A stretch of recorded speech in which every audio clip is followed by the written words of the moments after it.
Bom, boa tarde.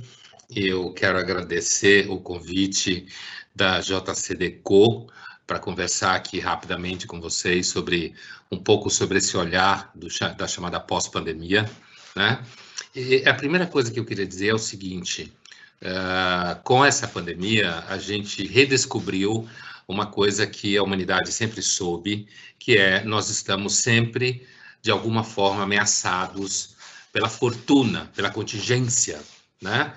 Nós estamos sempre submetidos a riscos dessa magnitude. É que tem aí algumas décadas que o mundo tinha um razoável controle sobre as coisas. O nome que a gente dá na filosofia ou na psicologia para essa expectativa de controle, certo? E quando essa expectativa de controle é, de alguma forma, afetada, ou seja, no sentido de que a gente não tem controle pleno sobre as coisas, como é a situação que a gente está passando, nós somos acometidos do que se chama, grosso modo, de angústia, né? Ansiedade, não vou entrar aqui em méritos muito pontuais, né, dessas diferenças.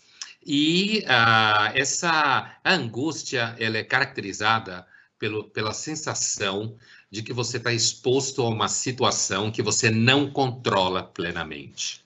E à medida em que ela aumenta, que a angústia aumenta, né, ela aumenta na medida em que a tentativa de controle falha. Então, você tem um meio ambiente, um ecossistema que foi acometido por uma situação contingencial de doença, né?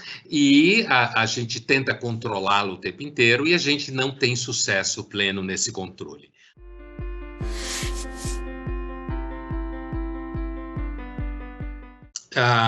Eu entendo que uma das formas da gente voltar à vida normal é restabelecer certos vínculos cotidianos, tá? Uma das discussões que eu já me meti nos últimos tempos ao redor dessa questão do retorno é que, primeiro, existem dois tipos de pós-pandemia. Existe um primeiro momento de pós-pandemia que a gente pode se referir, por exemplo, agosto, julho, né? Junho. Veja que eu fui lá da frente para cá, né? E você tem um tipo de pós-pandemia que é 2021, 2022. Esse pós-pandemia mais próximo, menos remoto, que está aí batendo na nossa porta, é o momento provavelmente mais anormal, né? Anormal no sentido de que nós vamos ter que investir em modos de vida e sobrevivência que daqui 2 anos provavelmente não existirão mais, porque provavelmente a gente vai ter, além de uma imunidade de rebanho significativa, a gente vai ter já, muito provavelmente, uma vacina.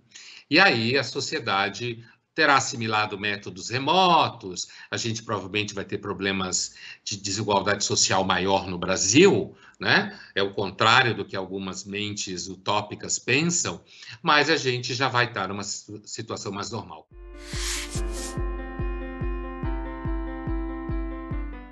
É fundamental voltar a vender.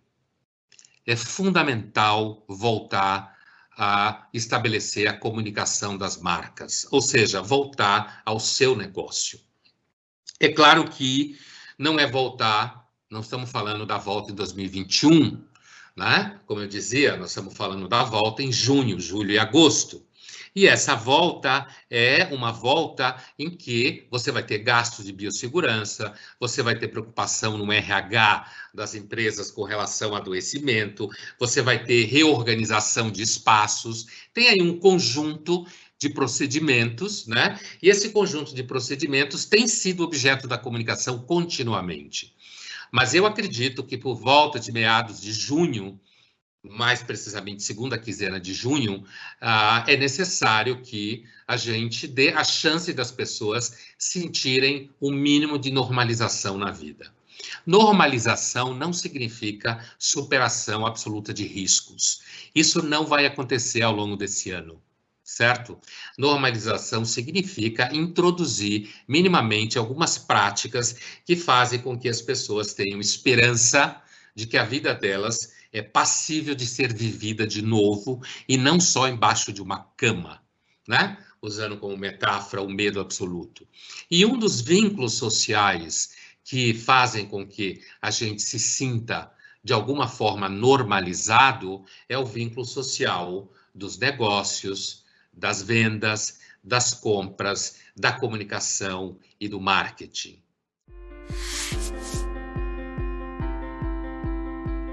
Mas a gente pode dar às pessoas a sensação que elas estão voltando a um vínculo social normal.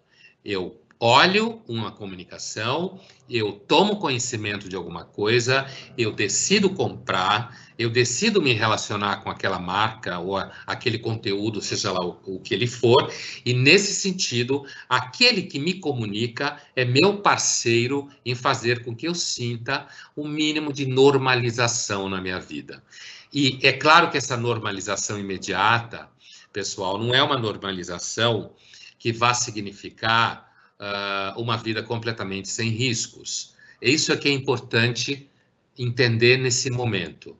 O pós-pandemia próximo não é um pós-pandemia sem sentimento de ansiedade. Não é um pós-pandemia em que os riscos acabaram. É claro que à medida que vai acontecendo uma normalização da percepção do risco, esse risco vai começando a ser contabilizado no cotidiano. É isso que é a primeira normalização.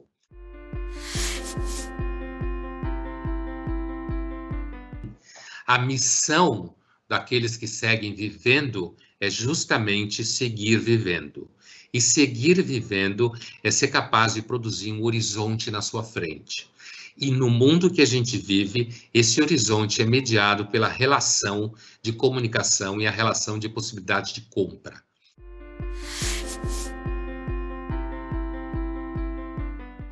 Por isso que eu entendo que, se vocês pensam em retomar a atividade de vocês em termos de comunicação de mercado, comunicação de marcas e coisas assim, ao longo desse mês de junho, eu entendo que é necessário fazer isso, e isso é um ato de investimento na vida das pessoas que estão andando na rua e trabalhando. Muito obrigado.